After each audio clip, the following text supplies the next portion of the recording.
सभी पत्रकार जो जम्मू कश्मीर में पूरे जहां जहां आपकी आवाज पहुंचती है, सभी को मैं एक विनम्र प्रार्थना करना चाहता हूं। ये जो अवतार सिंह जिसने शहादत दी, आज की डेट में जिस जमीन के कारण ये बात हुई, ये मर्डर हुआ, आज की डेट में रेवेन्यू रिकॉर्ड में से रिपोर्ट आ गई कि ये जमीन इसी परिवार की थी। क्या ही अच्छा होता ये रेवेन्यू ने पहले एक्ट कर लिया होता और ये मर्डर ना होता। लेकिन आप सोचो कि ये जो मर्डर है, आज हमें क्या जरूरत पड़ी है दोबारा प्रेस के सामने आने की। ये सरदार बलबीर सिंह जी जिन्होंने अपना बेटा खोया है, ये उसका भाई है, छोटा भाई मनजीत सिंह जी, ये उनके चाचा जी हैं, ये उनके रिश्तेदार सारे मामा जी वगैरह सारे एकत्रित हैं परिवार। और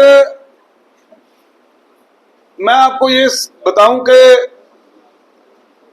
हमें बड़ा भरोसा था पुलिस प्रशासन के ऊपर। आज हम गुहार लगाने आए हैं अमित शाह जी से। सत्र चल रहा है कि आज भी शरदपुरी जो कमिश्नर सेक्रेटरी संजीव वर्मा के फादर इन लॉ है, जिनका टेलीफोन नंबर अभी मैं आपको दूंगा, आप ट्रू कॉलर पे जाएंगे, वो बता रहा है शरदपुरी, और वो बता रहा है कि वो कहां बात करता है मर्डर से पहले, वो कहां जाके जो आगे जिन लोगों ने ये किया है, पुरुषोत्तम उसके दफ्तर में बैठ के मीटिंग करता है फाइनल, वहां से वो सारा आगे निकलता है, उनको पूरा प्रोत्साहन देके आज काम खत्म करना है। उसकी सारी कॉल डिटेल्स आ रही हैं। वो मुझे बुला के बात करता है कि ये प्लाट मेरा है, जबकि मैंने कहा ये प्लाट तो इनका नहीं है। इन सारी बयानों के बाद, पूरी खोजबीन के बाद, आज भी पुलिस प्रशासन उसको अरेस्ट करने के लिए कतरा रहा है, क्योंकि संजीव वर्मा का प्रेशर है। इसलिए हम अमित शाह जी आपसे गुहार लगाते हैं, ये आपकी पुलिस है।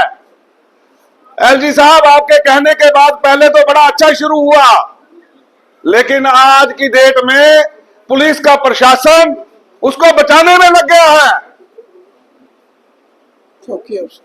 चौकी ऑफिसर जिसने साथ होकर इस पूरा मर्डर करवाया है, और किसी मारने वाले को ओए तक नहीं बोला, उसको अरेस्ट करने में दिक्कत आ रही है। पुलिस को बचाना चाह रही है पुलिस। और आज की डेट में कॉल डिटेल जो जिन्होंने कत्ल किया है, उनकी कॉल डिटेलों में बड़े बड़े पुलिस के अधिकारियों के नाम आ रहे हैं।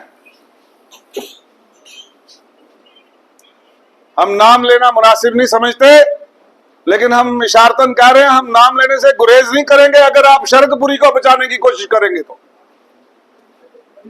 हमारा बड़ा स्पष्ट मुद्दा है।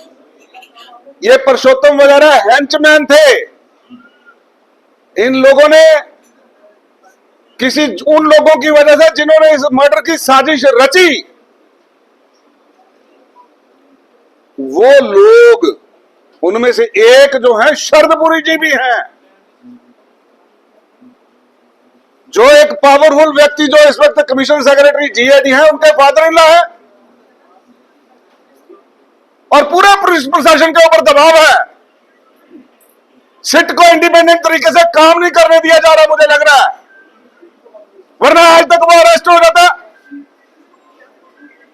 मेरी बेनती है पूरे जम्मू वासियों से, सभी लोगों से, सभी वर्गों से, कितने बच्चों को की शहादत देने के बाद हम जम्मू के लोग इकट्ठे होंगे।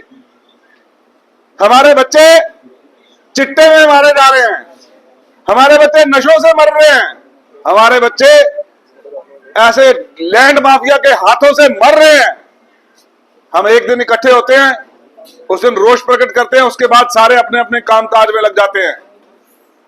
वो किसी की बात याद आ रही है किसी ने बुजुर्ग ने कहा था ये अकेले अकेले लड़ोगे तो वो 4 लकड़ियां दी थी, वो चारों टूट गई। जब चारों इकट्ठी हुई तो तोड़ नहीं पाया था कोई। हम पुलिस प्रशासन को बताना चाहते हैं कि अगर आप शरदपुरी को अरेस्ट नहीं करेंगे, अगर आप उस चौकी अफसर को जिसने साथ होकर इस पूरे मर्डर की कार्रवाई करवाई अपनी देखरेख में, अगर आप अरेस्ट नहीं करते हो जनाब, हम यहां से पार्लियामेंट के बाहर जाके धरना प्रदर्शन करेंगे, अमित शाह से मिलेंगे। ये कैसा पुलिस प्रशासन है आपका? ये कैसी पुलिस है आपकी, जो एक तरफ डीजी साहब कहते हैं कि हम यहां पे ऑनेस्टी से, ईमानदारी से उस भूमाफिया के खिलाफ एक्शन करेंगे। एक इस सिट के ऊपर सुपर सिट बनाई गई जिसमें एक डीआईजी साहब को इंचार्ज बनाया गया, पीएचक्यू में ऑफिस खोला गया, उसकी रिपोर्ट को सारे लोगों के सामने लाया गया, क्योंकि वो कहते हैं कि रिपोर्ट हमने सबमिट कर दिया डीजी को। वो रिपोर्ट लोगों के सामने लाई जाए, कौन कौन सा लैंड माफिया जो इस वक्त ऑपरेटिव है। बहुत सारी जमीनों के अंदर मैं आज मुझे लग रहा है कि हमारे साथ इंसाफ नहीं हो रहा, और जो पुलिस ऑफिसर आज बादशाह बन के बैठे हैं, कल ये सरकारें बनेंगी यहां पर। यहां पे गवर्नरी राज खत्म होगा, यहां पर लोगों की चुनी हुई सरकार आएगी। जो आज हमें दबाने की कोशिश कर रहे हैं, मुझे थ्रेट्स आ रही हैं, मेरी जान को खतरा हो चुका है।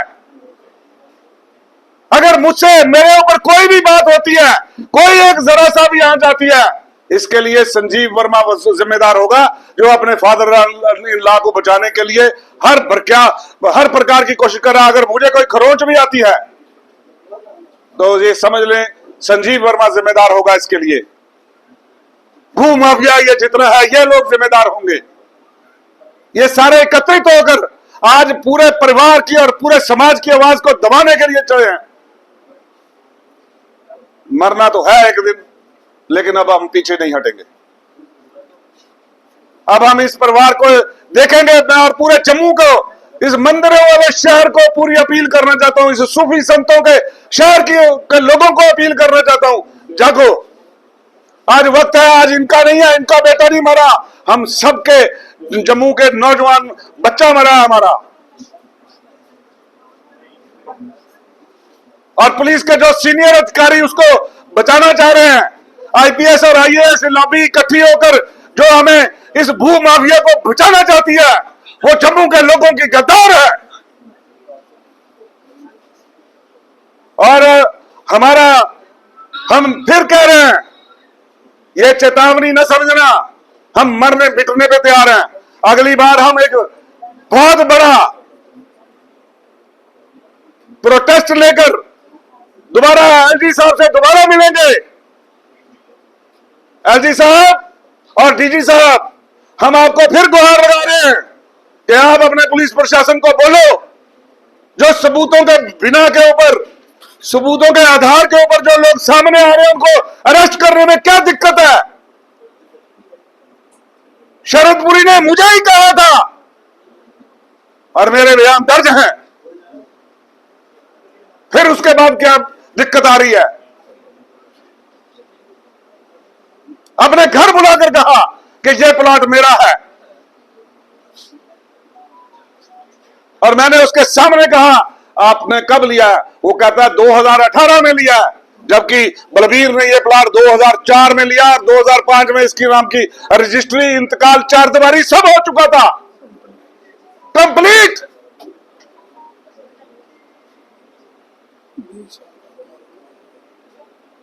आज 20 साल बाद वो इस प्लाट के ऊपर इसलिए घुस रहे थे क्योंकि इसकी कीमतें ज्यादा हो चुकी थी। मैं आप सबसे दोबारा बेनती करना चाहता हूं और पूरे प्रेस को अपील करना चाहता हूं कि आप ही वो आवाज हो जो लोगों तक पहुंचाएंगे। आप ही वो लोग हैं। ये टैग करें एलजी साहब को, ये टैग करें डीजी साहब को कि नीचे का पुलिस प्रशासन जो जम्मू संभाग का है, वो आज कहीं ना कहीं शरदपुरी को बचाने में लगा है। और मेरी जान के ऊपर थ्रेट्स आ रही है बार बार, मुझे दाएं बाएं से समझाया जा रहा है। कोई समझाने के तरीके से थ्रेट देता है, कोई सीधा सीधा ही बात कर रहा है। तो मैं ये कहूंगा कि ये मंजीत जी उनके भाई हैं, ये भी कुछ कहना चाहेंगे, लेकिन मेरी आवाज यही है